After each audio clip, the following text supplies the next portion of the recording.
ಹಿರಿಯ ವೀಕ್ಷಕರಿಗೆ ಮತ್ತು ಭಕ್ತ ಬಾಂಧವರಿಗೆ ಯೂಟ್ಯೂಬ್ ಮಾಮ ಮಾಡುವ ಅನಂತ ವಂದನೆಗಳು. ಅರಕಲಗೂಡು ತಾಲೂಕು ಹುಲಿಕಲ್ ಗ್ರಾಮದ ಶ್ರೀ ವೆಂಕಟರಮಣ ಸ್ವಾಮಿಯವರ ಸನ್ನಿಧಾನದಲ್ಲಿ ಬ್ರಹ್ಮರಥೋತ್ಸವ ನಡೆಯಿತು. ಬ್ರಹ್ಮರಥೋತ್ಸವದ ಹಿಂದಿನ ದಿವಸ ಗಜೇಂದ್ರ ಮೋಕ್ಷ ಮತ್ತು ಗರುಡೋತ್ಸವ ನಡೆಯಿತು. ಅಮೋಘವಾದ ಕಾರ್ಯಕ್ರಮವನ್ನು ಯೂಟ್ಯೂಬಿನಲ್ಲಿ ಹಾಕಲಾಗಿದೆ, ತಾವೆಲ್ಲ ನೋಡಿ. ವಯಸ್ಸಾದವರಿಗೆ, ಆರೋಗ್ಯ ಇಲ್ಲದೇ ಇರೋರಿಗೆ, ಬರಲು ಸಾಧ್ಯವೇ ಇಲ್ಲದವರಿಗೆ ಶೇರ್ ಮಾಡಿ ನೋಡಿ ಆನಂದ ಪಡಲಿ. ಬನ್ನಿ, ಹಾಗಾದರೆ ಗಜೇಂದ್ರ ಮೋಕ್ಷಕ್ಕೆ ಹೋಗೋಣ. ಬನ್ನಿ ಗಜೇಂದ್ರ ಮೋಕ್ಷಕ್ಕೆ ಹೋಗೋಣ. ನಮ್ಮ ಯೂಟ್ಯೂಬ್ ಮಾಮ ಹುಲಿಕಲ್ ಅವರು ಈ ಕಾರ್ಯಕ್ರಮವನ್ನು ಪೂರ್ತಿಯಾಗಿ ವಿವರಣೆಯಾಗಿ ಎಲ್ಲವನ್ನೂ ಹಾಕಿದ್ದಾರೆ. ನೋಡಿ ಆನಂದಿಸಿ. ಇಂಥ ಸಮಯವನ್ನು ಕಳೆದುಕೊಳ್ಳಬೇಡಿ. ಬನ್ನಿ, ಹಾಗಾದರೆ ಗಜೇಂದ್ರ ಮೋಕ್ಷಕ್ಕೆ ಹೋಗೋಣ.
ಏನೋ ಹಾಕಲ್ಲ, ಇಲ್ಲಿ ದೇವ್ರನ್ನೇ ಮುಟ್ಟೋದಿಲ್ಲ.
ನಾಳೆ ಮೀಟ್ ಮಾಡ್ತೀನಿ.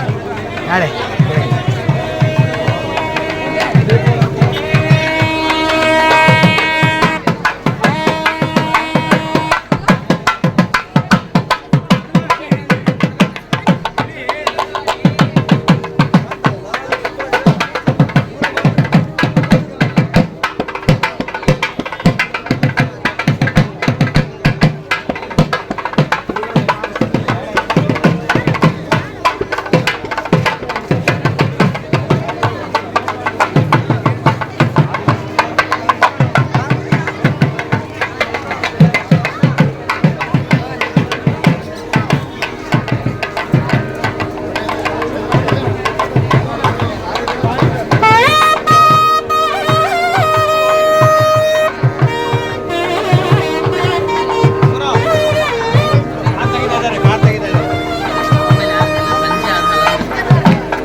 जन्माद्यस्वेदोन्मयाश्चातेवराट् तेने ब्रह्मदायगादिकवये मुख्यन्ति यत्तूरयः तेजो वादिवदां यथा विनिमयो यत्तद्विसर्गो विशान् साम्नास्वेन सदा निरस्तवर्गं सत्यं परं धीमहिं धर्मप्रोजितकैतवोत्रपरमो निर्मत्तराणां सदां तेज्यं वास्तवमत्र वस्तु शिवं तापत्रयोर्मूलनं श्रीमद्भागवते महामुनिकते किं वा परे ज्ञानं परं गीयते यत्र ज्ञानविरागमध्यहितं नैषर्म्यमालयुगं तच्छिल्वं विचारणपरो भक्त्यायुष्येन्दरः योऽन्तःप्रविश्ववाचमिमं प्रसक्तां सञ्जीवयत्यखिलशक्तिधरस्वकाम्याम् अन्यां जगच्चरणश्रवणत्वकारीं प्राणान्नमो भगवते पुरुषाय तुभ्यं नारायणं नमस्कृत्य चैव नरोत्तमं देवीं सरस्वतीं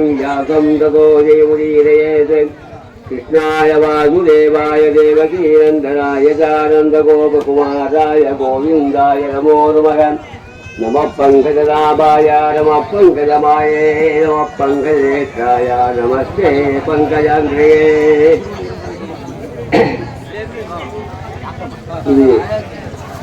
ಈ ದಿವಸ ಇಲ್ಲಿ ಸೇರಿರತಕ್ಕಂಥ ಎಲ್ಲರಿಗೂ ನನ್ನ ಪ್ರಣಾಮಗಳು. ಈ ಗಜೇಂದ್ರ ಮೋಕ್ಷದ ಕಥೆಯನ್ನ ಕೇಳೋದಕ್ಕೆ ಎಲ್ಲರೂ ಇವರೆಲ್ಲ ಸೇರಿದ್ದೇನೆ. ಬಹಳ ವೇಳೆ ಆಗೋಗಿದೆ. ಸಾಕಷ್ಟು ಜನ ಎಲ್ಲ ಬಂದು ಬೇಗ ಮುಗಿಸಬಹುದು ಅಂತ ಹೇಳಿದ್ರು. ಆ ಬೇಗ ಮುಗಿಸ್ಬೇಕಾದಂಥ ಯೋಗ್ಯತೆ ನನ್ನಲ್ಲಿಲ್ಲ. ಯಾಕಪ್ಪ ಅಂತ ಹೇಳಿದ್ರೆ ನಾನು ಅಷ್ಟು ಪ್ರಾಜ್ಞರಲ್ಲ. ತಿಳುವಳಿಕೆ ಇರ್ತಕ್ಕಂಥವರು ಹೆಚ್ಚಿಗೆ ಜ್ಞಾನವುಳ್ಳವರಾದರೆ ಯಾವ ರೀತಿ ಬೇಕೋ ಆ ರೀತಿ ಹೇಳಿ ಮುಗಿಸ್ತಾರೆ. ಆದರೆ ಆ ಶಕ್ತಿ ನನಗಿಲ್ಲ. ಆದರೂ ಸಹ ಆದಷ್ಟು ಬೇಗ ನನಗೂ ವೇಳೆ ಆಗಿದೆ, ನಾನು ಹೀಗೆ ಲೇಟ್ ಆಗುತ್ತೆ ಅಂತ ಹೇಳಿದರೆ ನಾನು ಬರ್ತಾ ಇರಲಿಲ್ಲ ಅಂತ ವಿಜಯರಾಘವತ್ತ ಹೇಳಿದೆ. ಆದಷ್ಟು ಬೇಗ ಮುಗಿಸ್ತೀನಿ. ತಾವು ಸಮಾಧಾನವಾಗಿ ಕೇಳಬೇಕು ಅಂತ ಹೇಳಿ ಪ್ರಾರ್ಥನೆ ಮಾಡಿಕೊಂಡು ನಾನು ಕಥೆಯನ್ನು ಪ್ರಾರಂಭ ಮಾಡ್ತೇನೆ. ಈ ಭಗವಾನ್ ವೇದವ್ಯಾಸ ಏನು ಮಾಡಿದ್ರು, ಬಹಳ ಪ್ರಮುಖವಾಗಿರ್ತಕ್ಕಂಥ 5 ಸ್ತೋತ್ರಗಳನ್ನು ರಚನೆ ಮಾಡಿದಂತೆ. ಅದರಲ್ಲಿ ಗೀತಾ ಸಹಸ್ರನಾಮೈವ ಸ್ತವರಾಜೋ ಕಿರುಸ್ಮೃತಿ ಗಜೇಂದ್ರ ಮೋಕ್ಷಣಂಚೈವ ಪಂಚರತ್ನಾನಿ ಭಾರತ ಅಂತ ಆ 5 ಸ್ತೋತ್ರಗಳಲ್ಲಿ ಈ ದಿವಸದ ಕಥೆ ಗಜೇಂದ್ರ ಮೋಕ್ಷ. ಇದು ತಾಮಸವೆಂಬ 4ನೆಯ ಮನ್ವಂತರದಲ್ಲಿ ಹರಿ ಎಂಬ ಹೆಸರಿನಿಂದ ಭಗವಂತ ಅವತಾರ ಮಾಡಿ, ಅದೇ ಅವತಾರದಲ್ಲಿ ಮಸುಳೆಯಿಂದ ಹಿಡಿಯಲ್ಪಟ್ಟಂಥ ಆ ಗಜೇಂದ್ರನನ್ನ ಭಗವಂತ ಕಾಪಾಡದ ಎಂಬುದಾಗಿ ಆ ಶುಕ ಮಹರ್ಷಿಗಳು ಪರೀಕ್ಷಿತರಾಜರಿಗೆ ಹೇಳ್ತಾರಂತೆ. ಆಗ ಹೇಳಿದಾಗ ಆ ರಾಜ ಆ ಗಜೇಂದ್ರನನ್ನು ಹೇಗೆ ಕಾಪಾಡದ ಅನ್ನೋದನ್ನ ನಾನು ನಿಮ್ಮಿಂದ ವಿಶೇಷವಾಗಿ ಕೇಳಿ ತಿಳ್ಕೊಳ್ಳೋದಕ್ಕೆ ಇಷ್ಟಪಡ್ತೇನೆ. ಆ ಕಥೆಯನ್ನು ಪೂರ್ತ ಹೇಳಿ ಅಂತ ಹೇಳಿ ಕೇಳಿದ ಪರೀಕ್ಷಿತ ರಾಜ. ಆವಾಗ ಈ ಗಜೇಂದ್ರ ಮೋಕ್ಷದ ಪುಣ್ಯ ಕಥೆಯನ್ನು ಸುಖಮುಖಿಗಳು ಹೇಳೋದಕ್ಕೆ ಪ್ರಾರಂಭ ಮಾಡಿದರೆ, ಈ ಕಥೆ ಇದೆಯಲ್ಲ ಇದು ಭಕ್ತರಿಗೆ ಬಹಳ ಆಪ್ಯಾನುಮಾನವಾಗಿದೆಯಂತೆ. ಬಹಳ ತತ್ವಾರ್ಥಗಳನ್ನು ತುಂಬಿರ್ತಕ್ಕಂಥ ಈ ಕಥೆ ಅನ್ನಮದ, ಅರ್ಥಮದ, ಶಕ್ತಿಮದ ಮತ್ತು ಜನಸಂಪತ್ತಿ ಜನರಿಗೆ ಅಂತಕ್ಕಂಥ ಮದ ಇದೆಯಲ್ಲ, ಇದರಿಂದ ಎಲ್ಲರೂ ಸಹ ಕುರುಡರಾಗಿ ಆ ಸಂಸಾರ ಎಂಬತಕ್ಕಂಥ ಒಂದು ಮಸುಳೆಯ ಹಿಡಿತಕ್ಕೆ ಸಿಕ್ಕಿ ಸ್ವಪ್ರಯತ್ನದಿಂದ ಬಿಡುಗಡೆಯನ್ನು ಹೊಂದೋದಕ್ಕೆ ಪ್ರಯತ್ನ ಮಾಡ್ತಾರಂತೆ. ಆದರೆ ಸ್ವಪ್ನದಿಂದ ಬಿಡುಗಡೆ ಹೊಂದುತ್ತೆ ಆಗದೆ ಆ ಆದಿಮೂಲನಾಗಿರ್ತಕ್ಕಂಥ ಶ್ರೀಮನ್ನಾರಾಯಣನನ್ನ ಶರಣು ಹೊಂದಿ ಆತನ ಕರುಣೆಯಿಂದ ಮೋಕ್ಷವನ್ನು ಪಡೆಯಬಹುದು ಎಂಬತಕ್ಕಂಥ ಒಂದು ಕಥೆ ಇದರಲ್ಲಿ ಅಡಗಿದೆ. ಈ ಗಜೇಂದ್ರ ಮೋಕ್ಷದ ಕಥೆಯಲ್ಲಿ ಕೇಳುವ ಕಾಲ ಇದೆಯಲ್ಲ, ಇದು ಬಹಳ ಸಾರ್ಥಕವಾದಂಥ ಕಾಲ. ಇದನ್ನ ಕೇಳದೆ ಇದ್ರೆ ನಮ್ಮ ಮಾನವ ಜನ್ಮ ಬಂದಿರೋದು ವ್ಯರ್ಥ ಅಂತ ಹೇಳ್ತಾರೆ.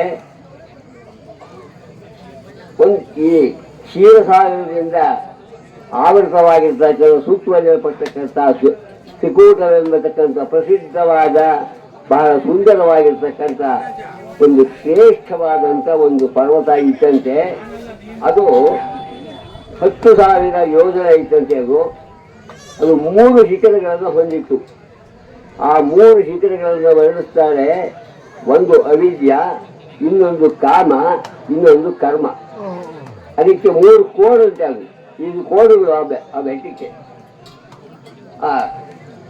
ನಾವು ಅಹಂಕಾರ ಮತ್ತು ಧನ ಸಂಪತ್ತಿನಿಂದ ಕೂಡಿರ್ತಕ್ಕಂಥ ನಾವುಗಳೇ ಆನೆ ಅಂತ ತಿಳ್ಕೋಬೇಕು. ಹಿಂದೆ ಪಾಂಡ್ಯ ದೇಶ ಇದ್ದರೆ ಇಂದ್ರದ್ಯುಮ್ನ ಎಂಬತಕ್ಕಂಥ ರಾಜ ಇದ್ದಂತೆ. ಅವನು ಬಹಳ ಬಲಶಾಲಿಯಾಗಿದ್ದ. ಪ್ರಜೆಗಳನ್ನೆಲ್ಲ ಬಹಳ ಪ್ರೀತಿಯಿಂದ ನೋಡ್ಕೊಳ್ತಾ ಇದ್ದಂತೆ. ಒಳ್ಳೆಯ ವಿಷ್ಣು ಭಕ್ತನಾಗಿ ತನ್ನ ಸಮಯವನ್ನೆಲ್ಲ ಆ ಪರಮಾತ್ಮನ ಪೂಜೆಯಲ್ಲಿ ಕಳೀತಾ ಇದ್ದ. ಹೀಗಿರುವಾಗ ಒಂದ್ಸಲ ಅವನು ತನ್ನ ರಾಜ್ಯ ಸಿಂಹಾಸನವನ್ನು ತ್ಯಾಗ ಮಾಡಿ ಒಂದು ಆಶ್ರಮವನ್ನು ನಿರ್ಮಾಣ ಮಾಡಿಕೊಂಡು ಜಟಾಧಾರನಾಗಿ ತಪಸ್ವಿ ಭೂಷಣಗಳನ್ನು ಧರಿಸಿ ವಾಸವಾಗಿದ್ದಂತೆ. ಈಗ ವಾಸವಾಗಿದ್ದಾಗ ಒಂದಿನ ಸ್ನಾನ ಮಾಡಿ ಅವನು ತನ್ನ ನಿತ್ಯ ಕರ್ಮಾನುಷ್ಠಾನಗಳೆಲ್ಲ ಮುಗಿಸಿ ಮನಸ್ಸನ್ನು ಏಕಾಗ್ರಗೊಳಿಸಿಕೊಂಡು ಮೌನದಿಂದ ಆ ಭಗವಂತನನ್ನು ಆರಾಧನೆ ಮಾಡ್ತಾ ಇದ್ದಂತೆ. ಅದೇ ಸಮಯಕ್ಕೆ ಸರಿಯಾಗಿ ಯದೃಚ್ಛಯ ತತ್ರ ಮಹಾಯಶಾ ಮುನಿ ಸಮಾಗಮತ್ ಶಿಷ್ಯ ಗಣೈಪನಿಷಿತ ಸಂವೀಕ್ಷ್ಯತು ಸ್ನೇಹಕೃತರ್ಷಣಾಧಿಕಂ ಬೃಹಸ್ಯುಪಾಸೀನ ವಿಶಿಷ್ಟುಕೋಪದ. ದೈವ ಯೋಗ ಇತ್ತು. ದೈವ ಯೋಗದಿಂದ ಅಲ್ಲಿಗೆ ಅವನು ಪೂಜೆ ಮಾಡ್ತಾ ಇರ್ತಕ್ಕಂತಹ ಸಮಯದಲ್ಲಿ ಅಗಸ್ತ್ಯ ಮಹರ್ಷಿಗಳು ತಮ್ಮ ಹಲವಾರು ಶಿಷ್ಯರೊಡನೆ ಆ ಇಂದ್ರದ್ಯುಮ್ನ ಆಶ್ರಮಕ್ಕೆ ಬಂದರಂತೆ. ಬಂದಾಗ ಆ ರಾಜ, ಆ ಇಂದ್ರದ್ಯುಮ್ನ ಎಂಬತಕ್ಕಂಥ ರಾಜ ಮೌನಿಯಾಗಿದ್ದ. ಬಹಳ ಮೌನವಾಗಿ ಪರಮಾತ್ಮನನ್ನ ತನ್ನ ಮನಸ್ಸಿನಲ್ಲಿಯೇ ಏಕಾಗ್ರ ಚಿತ್ತದಿಂದ ಧ್ಯಾನ ಮಾಡ್ತಾ ಇದ್ದ. ಆಗಮಿಸಿದಂಥ ಆ ಅಗಸ್ತ್ಯ ಮಹರ್ಷಿಗೆ ಯಾವುದೇ ರೀತಿಯಾದಂಥ ಸ್ವಾಗತ ಸತ್ಕಾರಗಳನ್ನೆಲ್ಲ ಮಾಡಿರುವಂತೆ. ಇದರಿಂದ ಆ ಋಷಿಗಳಿಗೆ ಕೋಪ ಬಂತು. ಕೋಪದಿಂದ ಇವನಿಗೆ ಶಾಪವನ್ನು ಕೊಟ್ಟರು. ತಸ್ಮಾ ಇಮಂ ಶಾಪಮದಾದ ಸಾಧು ಅಯಂ ದುರಾತ್ಮಾಕೃತ ಬುದ್ಧಿರದ್ಯನ್ ವಿಪ್ರಾವಮಂತ ವಿದತಾಂ ತಮೋಂಗಂ ಯಥಾ ಗಜಕ ಶಬ್ದಮಧೀಸಯೇವ. ಈ ರಾಜನಾಗಿರ್ತಕ್ಕಂಥ ಇವನು ಯಾವುದೇ ಗುರುಗಳಿಂದ ಒಳ್ಳೆಯ ಶಿಕ್ಷಣವನ್ನು ಪಡೆದಿಲ್ಲ.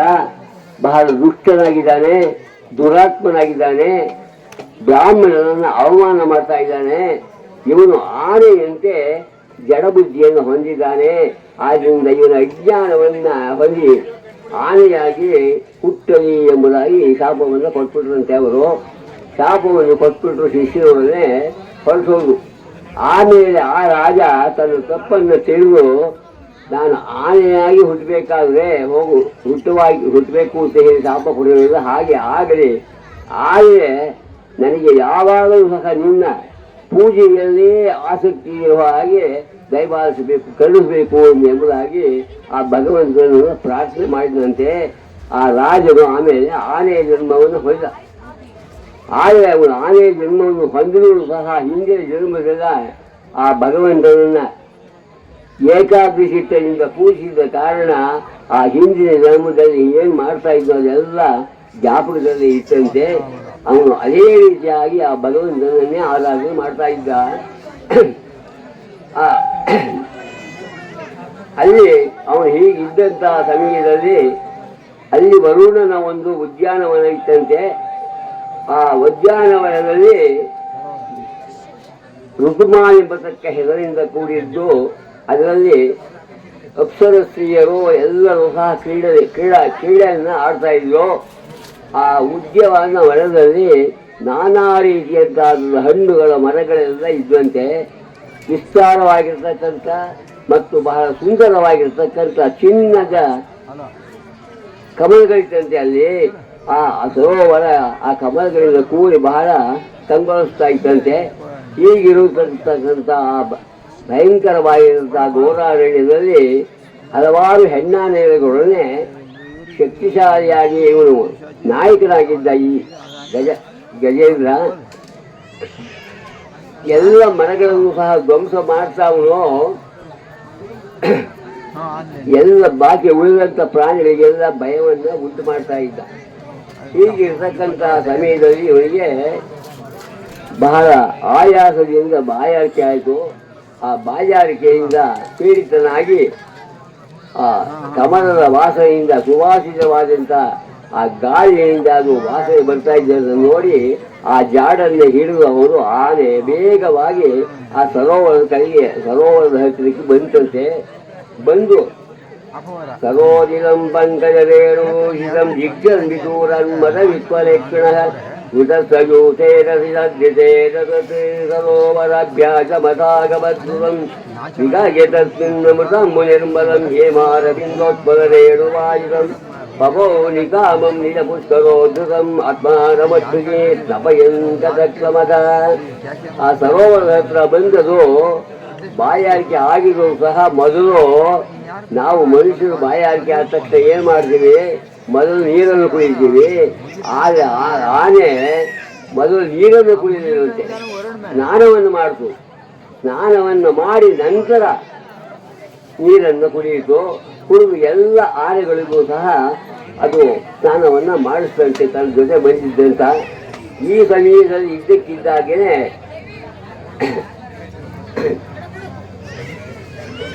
ಅವನು ಆ ಸರೋವರದಲ್ಲಿ ಇದ್ದಾಗ ಅವನಿಗೆ ಈ ಸಂಕಟವನ್ನು ಹೊಂದಾಗ ಆ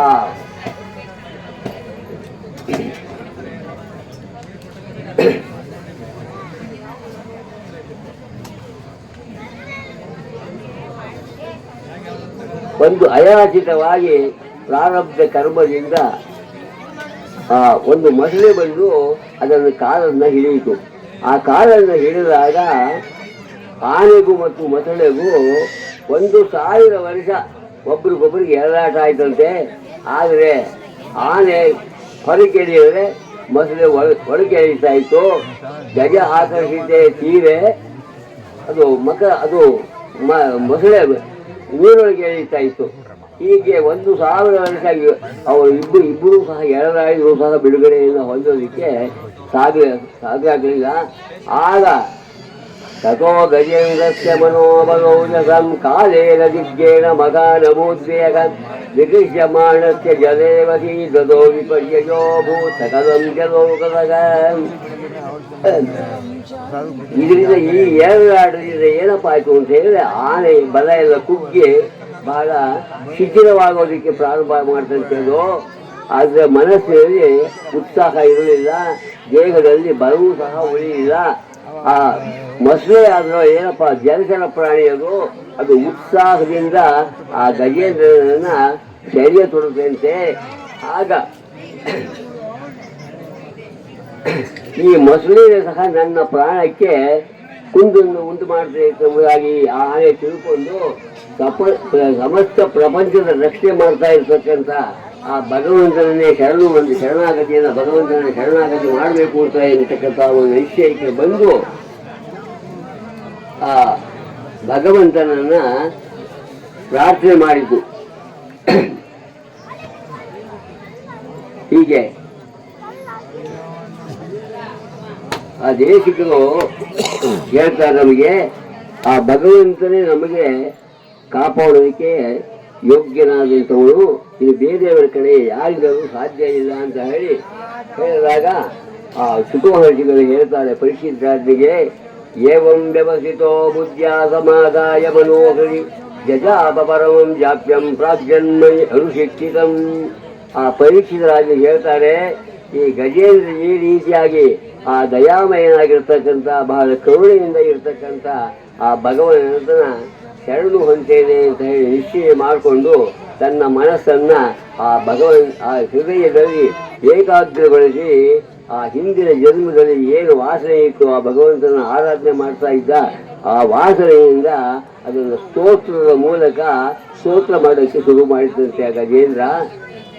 ಓಂ ನಮೋ ಭಗವತೆ ತಸ್ಮೈ ಯತಯೇ ತಜಿದಾತ್ಮಕಂ ಪುರುಷಾಯಾದಿ ಬೀಜಾಯ ಪರೇಶಾದಿ ಜೀವಗೆ ಅಂತ ಹೇಳಿ ಹೀಗೆ ಸುಮಾರು ಶ್ಲೋಕಗಳಲ್ಲಿ ಅವನು ಆ ಗಜೇಂದ್ರ ಆ ಭಗವಂತನನ್ನ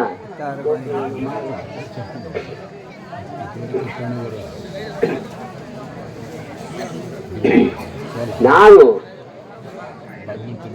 ಜಿಜೆ ವಿಷೇದಾಗಮಿಗಾಮುಯಾಕಿಮನ್ ಸರ್ವಕಿಚ್ಛಾಭುತಯೋ ಭಯಾನಿ ಭಯೋನ್ಯಾನ್ ಇಚ್ಛಾಮಿ ಕಾಲೇನ ಜಯಸ್ಯ ವಿಕ್ರಮಃ ತಸ್ಯಾತ್ಮಲೋಕಾವರಣಸ್ಯ ಮೋಕ್ಷಂ. ನಾನು ಬದುಕಿರೋದಕ್ಕೆ ಇಷ್ಟಪಡೋದಿಲ್ಲ.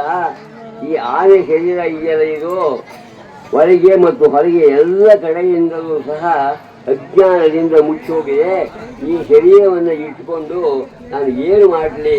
ನನ್ನ ಆತ್ಮದ ಪ್ರಕಾಶ ಏನಿದೆ ಅದನ್ನು ಮುಚ್ಚಿರ್ತಕ್ಕಂಥ ಈ ಅಜ್ಞಾನದಿಂದ ಬಿಡುಗಡೆಯನ್ನು ಹೊಂದೋದಕ್ಕೆ ನಾನು ಇಚ್ಛೆ ಪಡ್ತಾ ಇದ್ದೀನಿ ಅಂತ ಹೇಳಿ ನಾನು ಆ ಭಗವಂತನ ಕೃಪಾ ಕಟಾಕ್ಷದಿಂದ ಮಾತ್ರ ಇದೆಲ್ಲ ನಾಶ ಆಗುತ್ತೆ ಅಂತ ತಿಳ್ಕೊಂಡು ಮತ್ತೆ ಮತ್ತೆ ನಮಸ್ಕಾರ ಮಾಡ್ತೇನೆ ಎಂಬುದಾಗಿ ಸ್ತೋತ್ರ ಮಾಡ್ತಂತೆ.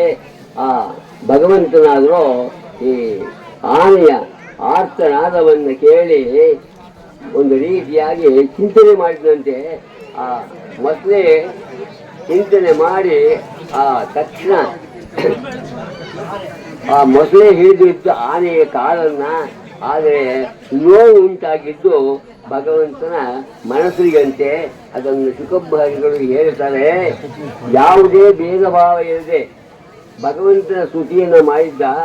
ಆದರೆ ಭಿನ್ನ ಭಿನ್ನವಾದಂಥ ನಾಮರೂಪಗಳನ್ನ ತಮ್ಮ ಸ್ವರೂಪದಿಂದ ಕೇಳಿರ್ತಕ್ಕಂಥ ಆ ಬ್ರಹ್ಮಾದಿ ದೇವತೆಗಳು ಸಹ ಅವನ ರಕ್ಷಣೆಗೆ ಯಾರೂ ಅವನಷ್ಟು ಸ್ತೋತ್ರ ಮಾಡಿದರೂ ಸಹ ಬರಲಿಲ್ಲ. ಆ ಸಮಯದಲ್ಲಿ ಸರ್ವದೇವ ಸ್ವರೂಪನಾಗಿರ್ತಕ್ಕಂಥ ಆ ನಾರಾಯಣನೇ ಬಂದು ಪ್ರತ್ಯಕ್ಷ ಆದಂತೆ. ಅವಾಗ ಯಾಕೆ ಬರಲಿಲ್ಲ ಹೇಳಿದ್ರೆ, ಅವರೆಲ್ಲ ಹೇಳಿದಂತೆ ನಾಹಂ ನಾಹಂ ನಜಾಹಂ ನಜೋವತಿ ಪುನಃ ತಾದುಶೋ ಮಾರುಷೇಷು ಅಂತ ಹೇಳಿ ಸ್ತೋತ್ರ ಮಾಡ್ದ. ಆ ಗಜೇಂದ್ರನ ಕೂಗಿಗೆ ಆ ಪರಮಾತ್ಮ ಹೇಗೆ ಬಂದ ಎಂಬುದಕ್ಕಂತನ್ನ ಆ ಪರಾಶರ ಭಟ್ರು ಹೇಳ್ತಾರೆ. ಆ ಗಜೇಂದ್ರ ಕೂಗಿಕೊಂಡಂತ ಆ ಪ್ರಾರ್ಥನೆ ಮಾಡಿದಂತ ಸಮಯದಲ್ಲಿ ಆ ಪಾದಗಳನ್ನು ಭಗವಂತನ ಪಾದಗಳನ್ನು ಆ ಲಕ್ಷ್ಮೀ ದೇವಿ ತನ್ನ ಕನಕಮರಗಳಿಂದ ಒತ್ತಾ ಇದ್ದಂತೆ.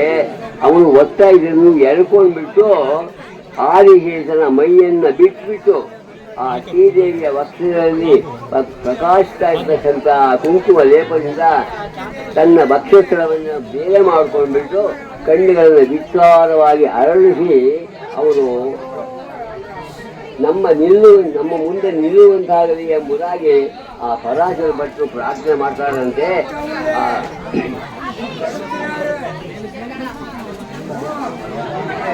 ತಕ್ಷಣ ಇಷ್ಟೆಲ್ಲ ಪ್ರಾರ್ಥನೆ ಮಾಡಿದಾಗ ಆ ಗಜೇಂದ್ರ ಎಲ್ಲಿದ್ನೋ ಅಲ್ಲಿಗೆ ಆ ಶ್ರೀಮನ್ನಾರಾಯಣ ಗರುಡನ ಮೇಲೇರಿ ಬಂದಂತೆ. ಆ ಗರುಡನ ಮೇಲೇರಿ ಬಂದಾಗ ಅದು ಯಾವ ರೀತಿ ಬಂದ ಹೇಗಾಯ್ತು ಅಂತ ಹೇಳಿದ್ರೆ, ವೇದಾಂತ ದೇಶಕ್ಕೂ ಗರುಡ ಪಂಚಾಶತಿ ಅಂತಕ್ಕಂತಹ ಸ್ತೋತ್ರದಲ್ಲಿ ಹೇಳ್ತಾರೆ.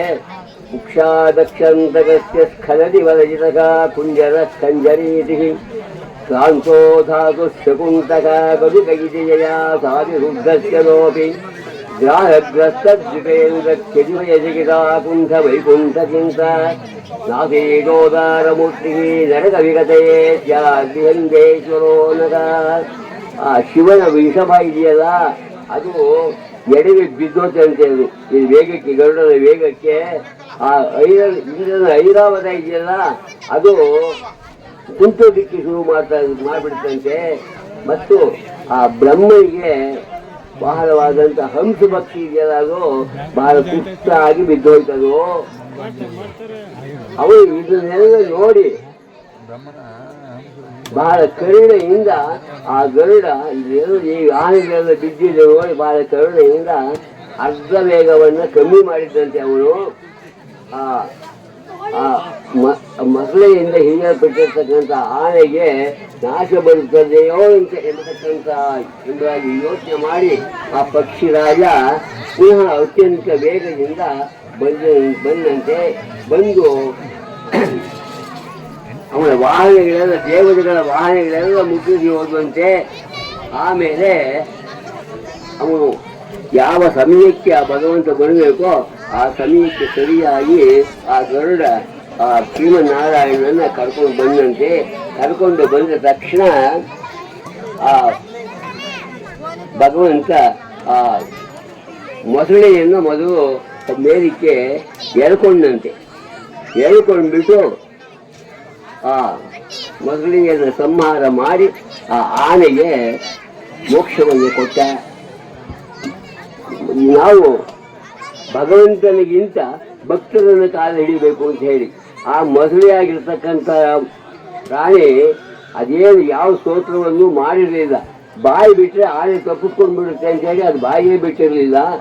ಆದರೂ ಸಹ ಆ ಭಕ್ತನಾಗಿರ್ತಕ್ಕಂಥವನ್ನ ಕಾಲನ್ನು ಹಿಡಿದ್ರಿಂದ ಅದಕ್ಕೂ ಮೊದಲು ಮೋಕ್ಷ ಕೊಟ್ಟು ಆಮೇಲೆ ಆನೆಗಳನ್ನು ಮೋಕ್ಷ ಕೊಡ್ತಾ ಇರುವಂಥ ಕಲಿಕೆ ಮಂಗವನ್ನು ಹೇಳ್ತಾ ಇದ್ದೀವಿ.